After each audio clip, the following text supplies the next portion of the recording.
औज़ु बिल्लाहि मिनश शैतानिर रजीम बिस्मिल्लाहिर रहमानिर रहीम अल्लाहुम्मा सल्लि अला सय्यिदना व मौलाना मुहम्मद व अला आलि सय्यिदना व मौलाना मुहम्मद व बारिक व सल्लम अलैहि।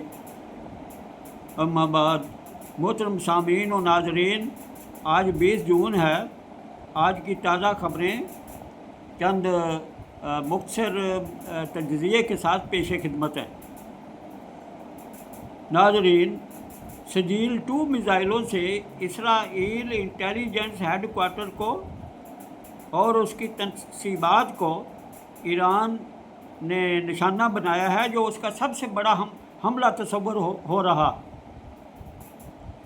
इससे सहूनियों की परेशानियों में लगातार इजाफा हो रहा। अब तक 5000 इसराइली घर छोड़ गए और एक इतला मिली है कि अगर हुकूमत इजाज़त दे घर छोड़ने के लिए तो एक ही दिन में पूरा इसराइल खाली हो सकता है, क्योंकि लोगों को मजबूरन अपने घरों में रोका हुआ है और बंकरों में बिठाया हुआ है। वाइट हाउस के सामने न्यूयॉर्क में मुजाहरे हो रहे। इधर इसराइल ने फिर धमकी दी है कि वो ईरानी लीडर खामनाई को ज़रूर कत्ल करेंगे। डोनाल्ड ट्रंप ने फ़िलहाल जंग में शमूलियत न करने का इंडिया दे दिया। ट्रंप ने एक बयान में कहा है कि वो 2 हफ्तों में जंग में शमूलियत का फैसला करेंगे। फील्ड मार्शल आसिम मुनीर और डोनाल्ड ट्रंप की 1-to-1 मुलाकात हुई है। इसमें पाकिस्तान और अमेरिका में मुआशी तावन बढ़ाने पर इत्तफाक हो गया। आर्मी चीफ ट्रंप को पाकिस्तान का दौरा करने की दावत भी देने जा रहे, बल्कि दावत दे दी है। अमेरिका पाकिस्तान में दहशतगर्दी, तजारती, माइनर एंड मिनरल्स और एनर्जी और मसनूई जहानत में तामन पर भी इत्तफाक राय हो गया।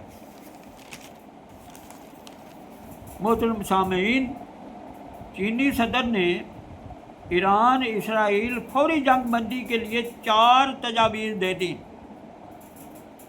शहरियों का तरजीही तहफ़्फ़ुज़ यकीनी बनाना, मुज़ाकरात को आगे बढ़ाना और अमन की कोशिशों के लिए नागुज़ीर कोशिश करना, यानी इसको लाजम करार दे दिया गया। ट्रंप इंतज़ामिया ने गैर मुल्कियों के लिए स्टूडेंट्स वीज़ा पर आयद पाबंदी उठा ली है। ये भी एक खबर है। चीनी थिंक टैंक ने खबरदार किया है कि ईरानी एटमी असासों पर हमले जुर्म तस्वर होंगे। इसराइल का गैर मुसल्लह होना ज़रूरी हो गया है। पाकिस्तान ने कहा है कि ईरान के ख़िलाफ़ हर तरह की जारहियत बंद की जाए और मैरी टाइम सिक्योरिटी को ख़तरे में डालने से गुरेज किया जाए। ईरानी जारहियत काबिल मज़म्मत है और ईरान को UN चार्टर के तहत अपने दफा का मुकम्मल हक हासिल है।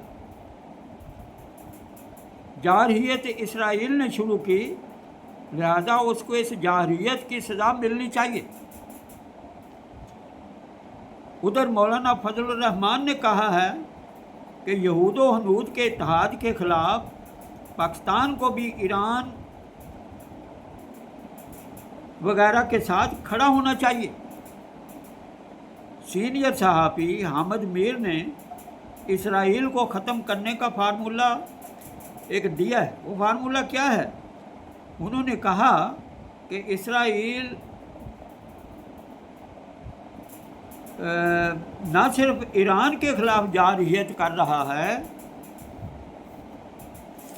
ना सिर्फ ईरान के ख़िलाफ़ जारहियत कर रहा है, बल्कि वो अक़वाम मुत्तहिदा पर भी हमलावर है।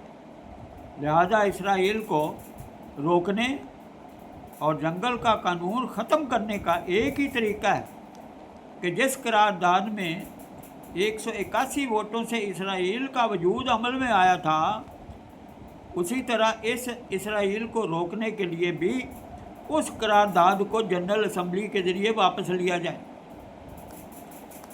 ईरान ने अपने पावर प्ले से इसराइल को हैरान कर दिया। उसके एक मिसाइल से 20 बम बरामद होना न सिर्फ हैरान कन है बल्कि बहुत ही ख़तरनाक भी है, जिसका मुकाबला करना इसराइल के बस की बात नहीं है। ऐसा मालूम होता है कि ईरान इस जंग के लिए बरसों से तैयारी कर रहा था।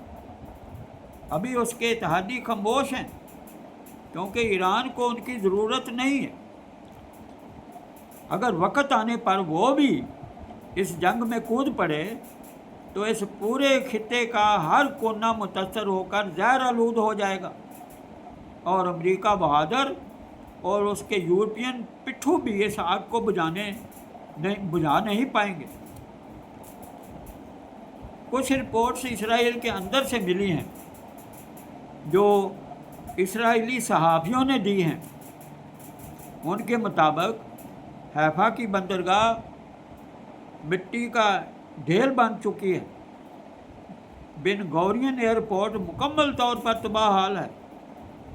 इसे दोबारा बनाने में बहुत अरसा और हज़ारों बिलियन डॉलर की ज़रूरत होगी।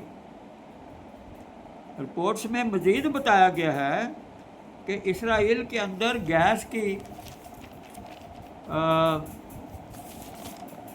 गैस की सप्लाई ख़त्म हो चुकी है और दोबारा बहाल होने में बहुत अच्छा लग सकता है।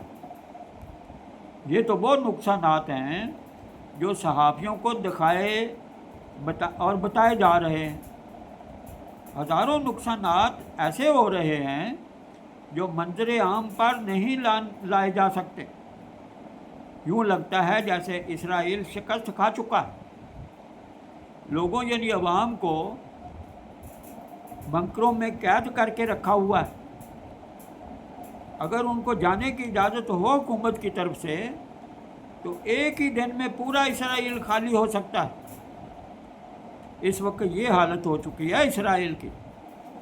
इसलिए नेतन्याहू रात दिन ये ख्वाब देख रहा है कि किसी तरह अमेरिका इस जंग में मुलव्वस हो जाए और नेतन्याहू को कुछ इन क़यामत खेज़ लम्हात से निजात मिल जाए। मगर मुझे तो नेतन्याहू का ख्वाब पूरा होता नज़र नहीं आता। इसराइल का इस तरह खौफनाक आग के शोलों में लिपट जाना फ़लस्तीन और गज़ा के मज़लूम शहीदों के खून का नतीजा है। वमा अलैना इल्लल बलाग। अल्लाहुम्मा सल्लि अला सय्यिदना व मौलाना मुहम्मद व अला आल सय्यिदना व मौलाना मुहम्मद व बारिक व सल्लम अलैहि।